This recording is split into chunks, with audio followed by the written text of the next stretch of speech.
Hey, I'm Lydia Isnanto, and this is Dreampreneurs Chat. It's a show where I chat with dream chasers all around the world who make their passion their paycheck, loving the risk they took and the job they do.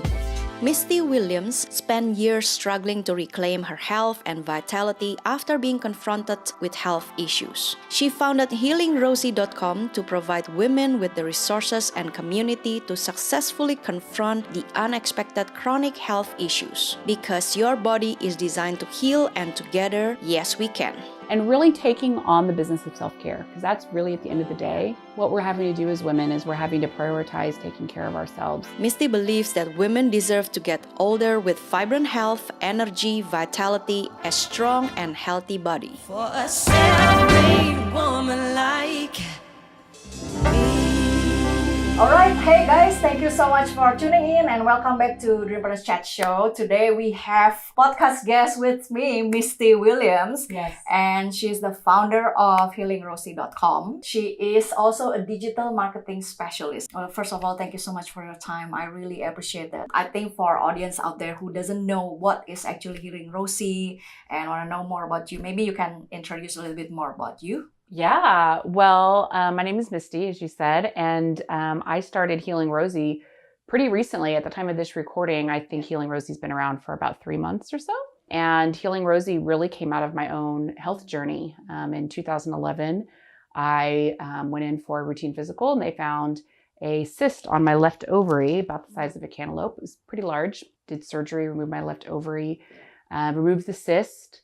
And it was supposed to be a 20-minute outpatient surgery. It ended up being about 2.5 hours because I was covered in endometrial tissue on the inside. Right. So after the surgery was over, they sent me home with a little sheet that said, here's everything that you could expect now that you've done this surgery. And if any of these things happen, just follow the instructions. And here's the number if you need emergency care. So I went home and everything was fine for about 24 hours. And then I started vomiting. Spent the next 6 days vomiting. I couldn't keep down food or water, couldn't get a hold of my doctor. And basically, very, very long story short, went in on Tuesday and sat down and said, I'm not leaving until I see the doctor. And the front desk called the doctor. They sent me to the emergency room and they had stitched up part of my small intestine. So I had to go in for surgery again. They admitted me to the hospital this time. And after all of this happened, I was sent home and everything crashed for me. I know now that I endured a ton of stress. I didn't sleep for 140 plus hours. I deal with what a lot of women in their 30s and 40s deal with. I had a very stressful life as an entrepreneur that I loved. I was running half marathons and had a career that I loved and was kind of go, go, go, go, go all the time. And all of these stressors on a woman's body, our biology is very sensitive, way more sensitive than a man's. And these stressors were breaking my body down. And I had a pretty massive stress event between the surgery and then not sleeping for 6 days, the follow-up surgery and everything that it entailed. And I had trouble thinking. I couldn't process my thoughts. I was exhausted. My energy was totally crashed. So my doctors kept telling me that my labs were normal, that everything was fine. And I knew that things weren't fine. So I started looking on my own for answers. And that was in 2011. I went through 7 years of ups and downs, doctors telling me things were normal. I had a 45-pound weight gain in 3 months, which is like crazy. I was working out with the trainer, fully paleo at the time, and like, why am I gaining weight? And I'm not alone in dealing with a lot of those issues. A lot of my sisters, especially my achiever entrepreneur, take on the world sisters, are dealing with symptoms in their 30s, 40s, and 50s that our male counterparts aren't dealing with. And doctors are telling us either it's a normal part of aging or they're implying that we're making it up in our head. They're telling us our labs are normal and that everything's fine when we know intuitively inside that things are not fine. Things aren't okay in our bodies. And I'm fortunate because of what I do in my day job as the founder of Marketech Media. I work with businesses that are about at the $1 million mark and ready to scale, and they need chief marketing officer leadership to help them do that. Those are my clients. And I've worked with a lot of clients in the ancestral health / paleo space. And I was able to learn and get access to resources that really helped me reclaim my health. And so Healing Rosie is metaphorically, Rosie is Rosie the Riveter. She's the woman that called up all of the women into the factories during World War II to help with our war effort here in America. And she's become the symbol of feminism all across the country, and everyone knows who Rosie is. And that woman is me. That woman is my sisters. My aunt tells a story during World War II of getting the call to go work in the factories, and she went into the factories to work, and her husband was a fighter pilot in Germany at the time. And he sent her a letter from Germany saying, you need to stop working, you're bringing shame on the family, but what he's not realizing is that my family lineage is very unconventional. In the early 30s, I think around 1934, my great-grandfather, who was an entrepreneur, he owned a furrier in downtown Columbus, Ohio. My great-grandfather died of double pneumonia. He had 6 children. He left my great-grandmother, Tina Mae, as a single mom. And back in those days, there was no such thing as a single mom. Back in the 30s, if a woman wasn't working and able to provide, or women didn't work, therefore they were unable to provide, they orphaned all the kids. So after her husband died, Tina had members of the community coming up to her saying, I'll take Martha, I'll take Nancy, I'll take Carl, and she was like, this can't be, I just lost my husband. I'm not going to lose my family too. So she went to the man who had been helping run the family business and asked him to stay on. And in 1934, headed headlong into the Great Depression, unbeknownst to her at the time, she took over the family business in a very male-dominated space, which they were all male-dominated, but furriers were especially male-dominated.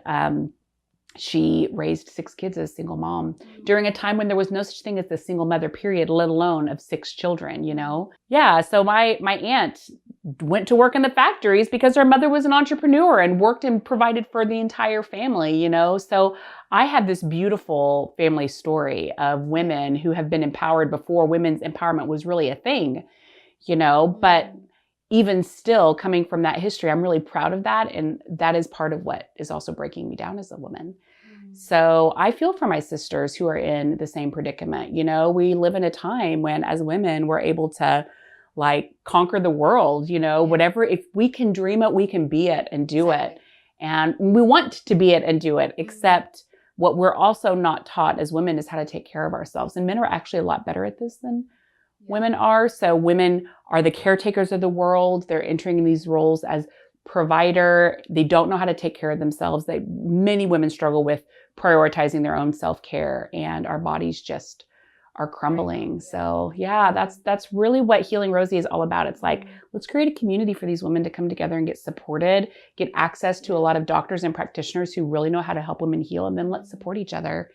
So it's been an amazing journey so far, and I love it. And I have big dreams for what we can do in this space collectively as women. And this month we're launching Rosie Radio, which is our podcast. And I'm super excited about that. I'm super excited about having this conversation from a different point of view, because even the health conversation, very male dominated.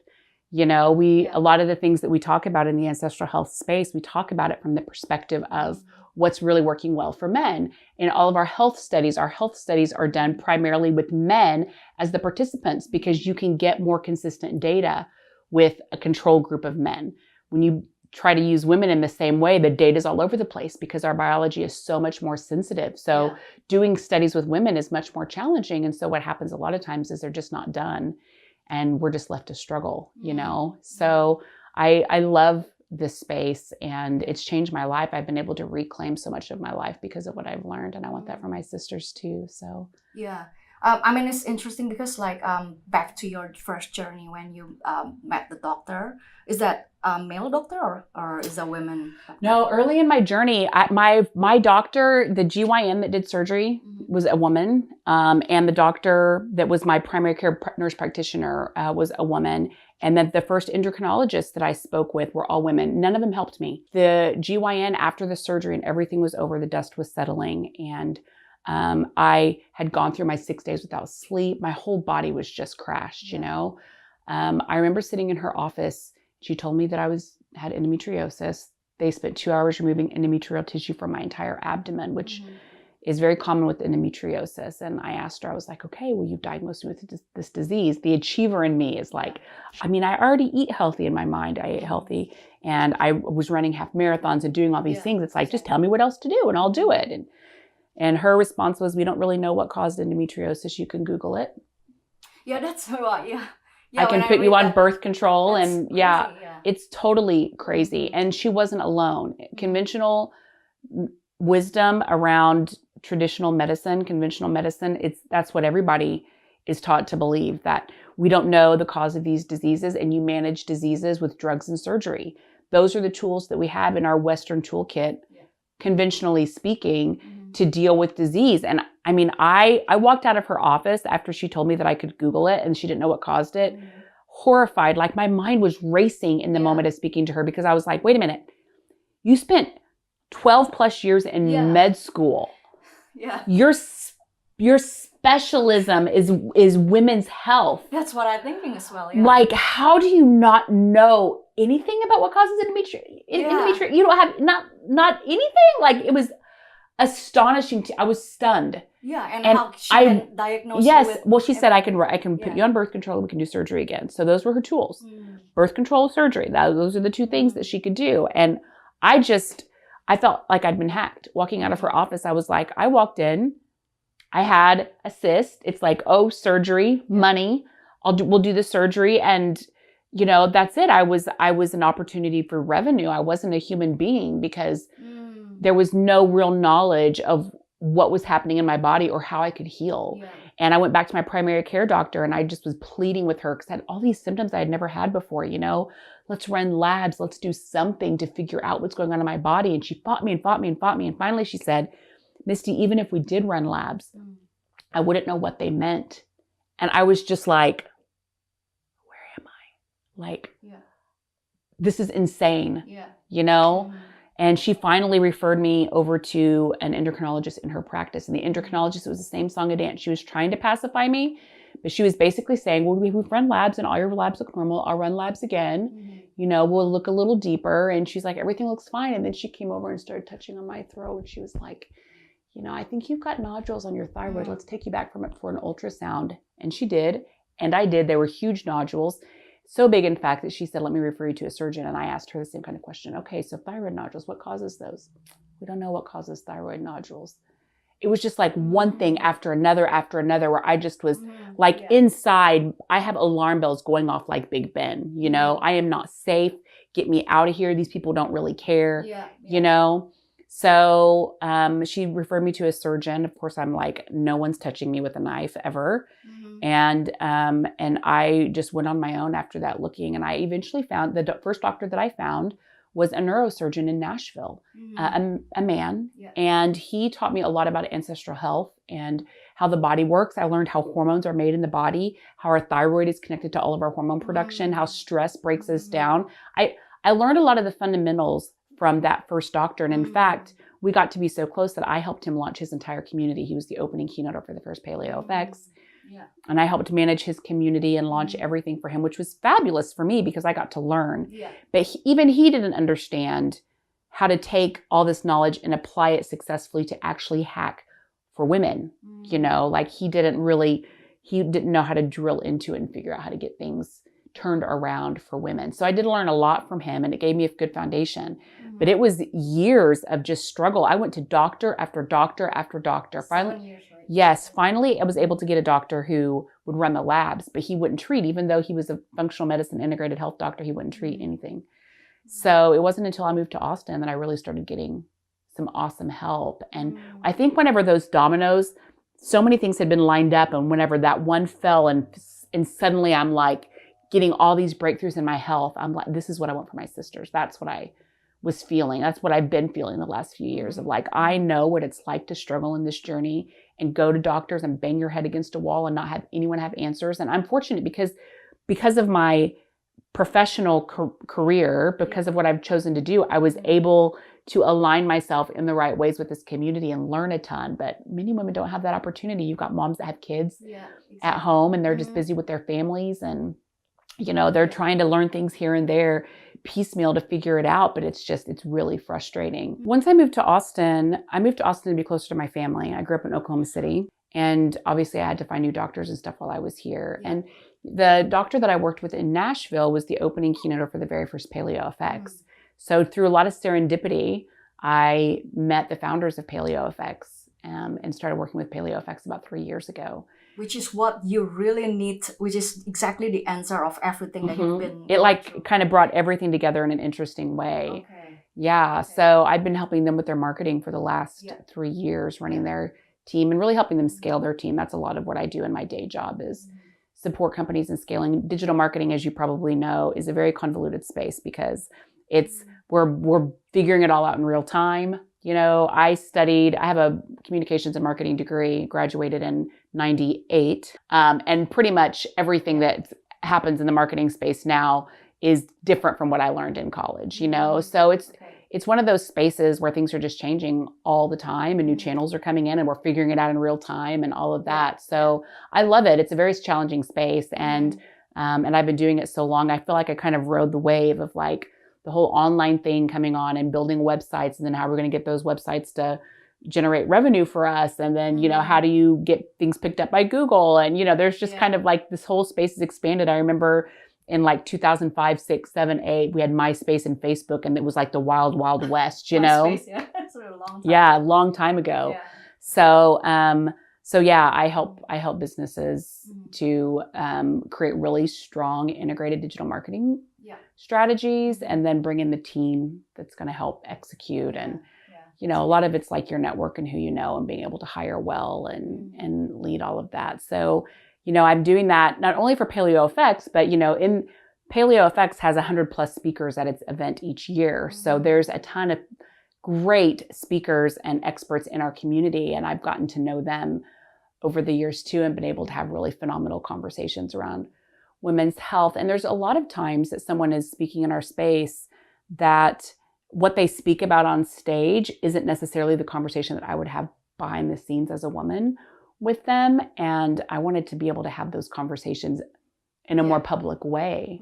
You know, just earlier today, I was speaking with Dr. David Jockers, who has an online summit starting next week on intermittent fasting. So, you know, all of the questions come from my community and it's all from a woman's point of view. Like, you know, all the questions are relating this back to a woman's experience. We were asking about, you know, if you're trying to get pregnant, if you've had a baby and you're breastfeeding and, you know, my hormones crashed and I had these thyroid issues and it didn't work for me like they said it was going to work. You know, I wasn't textbook and, you know, women experience the entire healing journey very differently than men do. So when you mentioned that, because like this actually affecting those high performing women as they age, like how do you know that this is affecting those high performing women more than other women? Or like, you know, affecting like those entrepreneurs, basically like women. Well, there's one reason that our bodies break down as we get older. And this doesn't matter if you're a man or a woman, by the way. The one reason is stress. So if we were just to distill all this down and make it really simple, because that's really what we need to do if we're going to like, as you know, the everyday Jane and Rosie, I call the women in my community my Rosies. It's stress that's breaking us down. And there's two ways that stress shows up as internal stressors and external stressors. Now, where men and women are different is that men have a lot of testosterone and their bodies aren't as sensitive. So therefore, the stressor that we might sense in our environment and that our body would sense in our environment, or the stressor that's coming into our bodies through what we eat or what our skin is absorbing, what we're breathing, you know, a man's body may not even pick up on that stressor being there. It's not affecting anything inside the body at the cellular level because the body, it may as well not even be happening because men are not the perpetuator of the species, women are. So our bodies are so much more sensitive. So it's kind of like animals and their sense of smell, you know, a dog can smell 250 times more, you know, than a human can. And it's just there's the sensitivity of all those olfactory senses in an animal. So women are similar in that way that our bodies are just really, really sensitive. So we have internal stressors. Internal stressors would be viruses.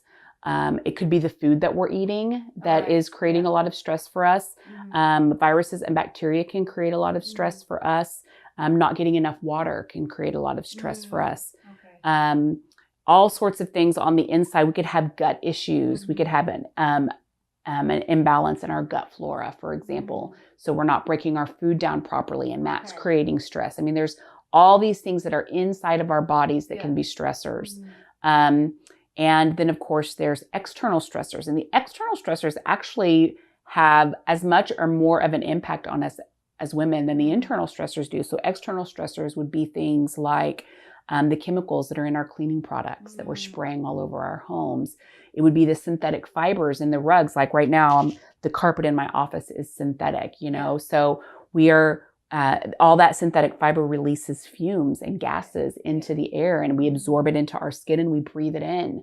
You know, there's a lot of things externally in our environment that creates stress for us. We put the Glade plugins in our outlets, you know, and we have all these chemicals that are going into the air all of the time, and that's creating a lot of stress for us. We have electromagnetic fields all around us. We've got Wi-Fi in our homes. Like even in my setup on my computer, I have Wi-Fi during the day here at my home, but I have no Bluetooth because you're sitting in a sea of electromagnetic fields, and those are creating stress for us. There's stress created when there's what they call a circadian imbalance.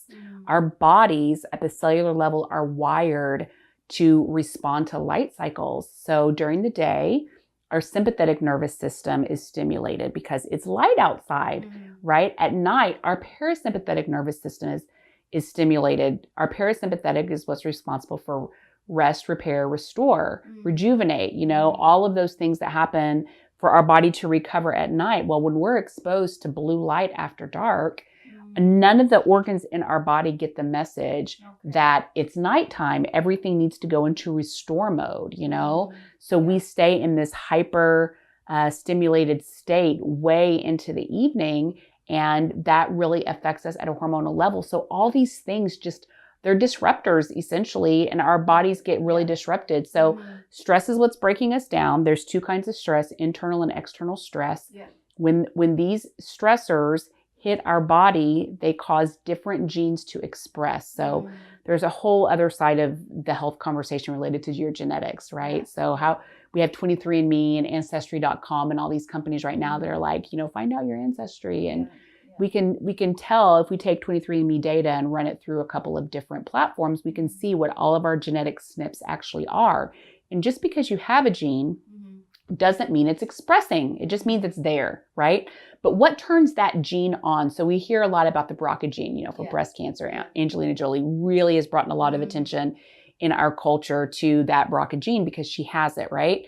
So just because you have the gene doesn't mean it's turned on. So it doesn't mean that you'll get breast cancer just because you have the gene. However, what turns the gene on? All the environmental stuff.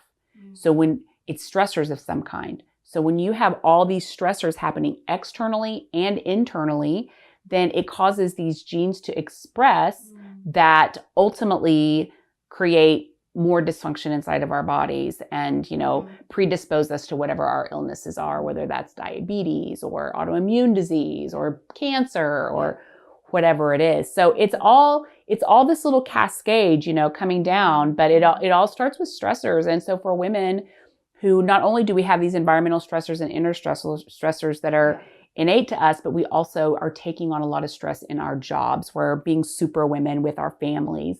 You know, it's like we're just in a stress cesspool, really. And all of that stress is just more than our bodies can handle. And so there's all these little breakers in the system. And when you really study the science, you start to see that these bad things that are happening are actually ways that your body's trying to keep you alive, you know? But it feels really miserable, you know? So we're just under an incredible amount of stress, and we get better by removing the stressors. I believe that because my channel is for all the, mainly for women entrepreneurs, like dreampreneurs out there who juggling with a lot of things, multitasking with a lot of things. So what kind of, advice for them to find self-care that they can, starting from now, they can be more aware of that self-care so that they can avoid anything more complication in the future, and they can age. We women, like, we love age graciously and beautifully and wonderfully, and healthy. So any advice? Yeah, I mean, there's a lot that you can do. One of the things we talk about in the Healing Rosie community is definitely how important self-care is for all of us as women. We do a terrible job of taking care of ourselves. And there's a few things that are just fundamental to good health. One of them is when we were talking about the circadian stuff, right? It is really important that we're minding our circadian rhythms and really tending to supporting that parasympathetic nervous system activity, because whatever you're going through during the day, at night, when your parasympathetic nervous system is stimulated, is when all the repair and all the fixing happens. So it's super important that you have really good sleep. Women need to be getting 8 to 9 hours of good sleep, with good deep sleep every single day. So many women are experiencing sleep disruption and having trouble sleeping at night. And there's definitely things that you can do. It's like, do you want to do an 8-part series here? Because there's so much. But if you come to the Facebook, just look for Healing Rosie, and you can join the community and really learn a lot more of this stuff. But it's super important that you're sleeping at night. It's really important that you're being mindful of blue light after dark. So one of the things that I do, and I've been doing very religiously since 2012, is as soon as the sun goes down, I put on amber glasses. Now, back in the day, the amber glasses that I put on looked like safety goggles. I had a friend call them birth control because they were so terrible looking. But now you can get amber glasses. Sometimes they're called blue blockers. You can get them on Amazon for $10, $12. They're not expensive at all. But what they do is they filter out the blue light. So there are nerves inside of your eye that are communicating to your brain and telling your brain that it's daylight. So if those nerves pick up on that blue light and tell your brain, hey, blue light sense, your brain stays in that sympathetic state. So just something as simple as putting on those amber glasses really helps your brain downshift from that sympathetic nervous system activity down into your parasympathetic nervous system, which is super, super important. You know, I have in various bulbs, in various lamps in my house, I have amber bulbs so that we've got healthier light. Actually in the house, my bedroom has amber bulbs in it too, so that we can still have light after dark, but it doesn't need to be blue light, which is so damaging, you know. Hydration is super important. A lot of women are experiencing severe fatigue. Tons of my girlfriends are dealing with fatigue as they get older. And one of the number one things that you can do to support yourself and support your adrenals is wake up in the morning and you have 8 to 16 ounces of water with maybe a pinch of sea salt in it. That really helps to support your adrenals. Getting to bed by 11 o'clock at the latest is hugely important. Your body actually makes hormones between 11 p.m. and 1 a.m. So if you're like me, don't do what I did. From 18 until 35 years old, I didn't go to bed before 2 a.m. Like ever. I was 9 p.m. hit and I got a second wind and I was up for 5 hours, you know. That was just my life and I loved it. And I felt like I did some of my most productive work, you know, during that window of time. But I was actually just crushing myself. I was burning out my adrenals big time by living my life that way. And I was also taking a situation where I've already predisposed to endometriosis. That time when my body can make my hormones, I was awake. So there was no making of the hormones. And so I year upon year upon year of that just really crushed me, shut me down. So hydration is really important. Minding your circadian biology is really important. Getting good sleep is super important. And when you start noticing the flabby, foggy, and fatigue, those are the main symptoms, right? I'm feeling it's harder for me to lose weight. Feeling really exhausted all of the time. My brain isn't working like it used to. These are all symptoms that are tied to our hormones, but our hormones are not the root cause. All the other things are the root cause that eventually trickle down and are expressed through all of our hormones. So when flabby, foggy, and fatigue hit, you know, our hormone production is tanked and we have all these other issues. We have to look at things like, what does our gut health look like? And that's really where all disease starts. And that's a really sciencey conversation that's probably beyond the scope of what we can really get into here. But when you're getting to the point where you can't lose weight like you used to, your brain's not working like it used to, you're feeling exhausted all the time, the place to start is with gut health. There's a doctor in our community that I love who's written a book called Healthy Gut, Healthy You. Dr. Mark Ruscio. It's probably one of the best books on gut health that we've got. And it's excellent because as a layman, I can get this book and read and learn and kind of put myself in the driver's seat of my own self-care. But what's important to know about this is a book that practitioners buy to help them understand how best to treat their patients. So, you know, it's really fortunate that we've got a resource like that in our space where we can, you know, learn as well. But gut healing is at the foundation of everything. There's something called the brain-gut axis, where when you start experiencing dysfunction in your gut, It actually connects directly to your brain. It's tied to like all the chemical production and stuff, and the drain is controlled all by what happens. It's amazing when you really get into it. But that's where we always encourage women to start with healing is heal your gut and then run your labs. I have a lab tracker that I have is for anyone in our community that is interested in really figuring out what's going on, that they can download for free from the website. But you can get your labs run and see for yourself what's happening in your body, which is really empowering. I think what you have done is really, really important. It's really great. I mean, like as women community, I mean, we are so grateful to have somebody like you to, like you make this Facebook group, for us to have like a safety space for all the women out there who want to know more about this. Like, can you tell us a little bit more about your website, your social media, or your Facebook group? Like, how can they join and be part of it and have a safe space for them to share? Yeah, well, my Facebook group is Healing Rosie. The website's healingrosie.com, where this month we're launching our YouTube channel, which is Healing Rosie on YouTube. There's a pattern here, Healing Rosie everywhere. So it's pretty easy to find. We've over the last few months, we've been doing tons of Facebook Lives with experts in our space to really teach us and help us learn. And so we're taking all of the videos from our Facebook group and we're going to populate it into our YouTube channel, and it's going to become the foundation for the podcast. So I want to take all this information and make it as available to women as I can. It's really nice to be in the Facebook group. There's a ton of conversations that happen. It is a really safe place. It's a closed group, meaning you can't get access to those conversations unless you're a member of the group. But there's lots of people that aren't on Facebook, and there's lots of women who are just like me, who are struggling with doctors telling them that everything's fine and normal. And they're like, I'm not fine and normal. This is not my normal. I refuse to accept that this is my normal, And so they're searching other places. And so I want to make sure that they can find the information wherever they're searching, whether it's, use on Google, I want them to be able to find our videos. I want to be able to find the blog.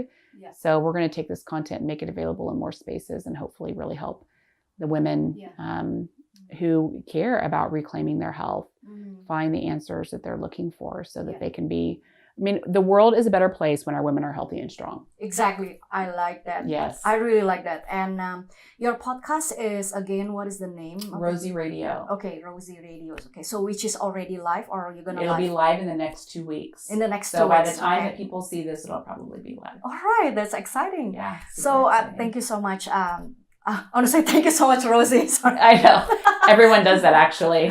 No, I start I'll get emails Rosie. instead of Misty. They'll call me Rosie. Yeah. Well, thank you so much, Misty, first of all, for your heart. Previously, you're an entrepreneur for 15 years, and then you create this and founding this another, which is like it create more business for you, but it helps a lot of women, especially. Even me today, I'm really inspired by what you share. This is really important. I must say, because like I'm not young anymore, like I can feel what you say just now. Like it is true. Like as we get older, like, we get more fatigue with which we doesn't understand what's going on, So I'm glad there's a Facebook group that we can share to each other and also find you more. Well, let me close with one thing here, because this is something that happened a lot for me as a woman. And I want to give every woman who might be watching this permission to question their doctor and to push back, because we're really conditioned in our society that when our doctors tell us that everything's fine and your labs are normal, or they kind of make us think that maybe we're a hypochondriac and are making it up in our head, we're conditioned to like believe them. We defer our power to them, and it's a very uncomfortable thing to say no to your doctor, to listen to your own intuition and to put it above what your doctor is saying, because we're conditioned to defer to them. We're conditioned that they are the people that help us when we get sick, right? That's what we're taught. And it can be very uncomfortable. And I just want to say that it is completely okay for you to not believe your doctor. It's okay for you to ask your doctor to run labs. It's okay for you to say to your doctor, the way that you're treating me and the path that you've put me on doesn't work for me. And I'm going to go find someone that can really help me. It is totally okay to do that. And I want every woman to feel the courage and the support to really own this journey for themselves, because your doctor isn't living your life, right? Exactly. When you walk out of your doctor's office after he's told you that everything is normal, when you're home with your families, with your kids, with your husband, when you're losing your temper, when you're so exhausted you don't even know how dinner is going to get on the table, that doctor isn't at home with you responsible for what happens in your family. You alone are responsible. And we all as women need to reclaim our power in this area and just make it a priority that we're going to figure out how to optimize our bodies and live amazing, healthy, vibrant lives.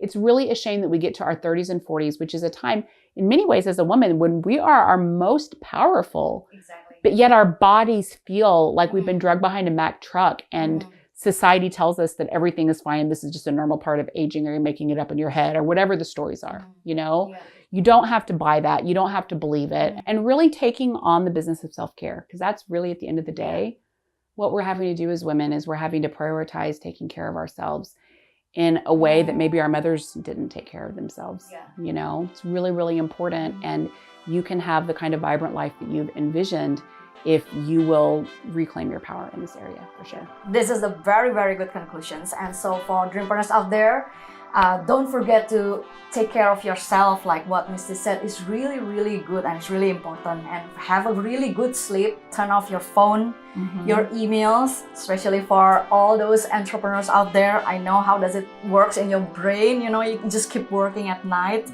Checking, you just like eager to checking your mails and everything. Just turn it off. Thank you so much again, Misty. And thank you so much for all Dreampreneurs out there. Stay tuned for the next upcoming episode and take care. For a self-made woman like me.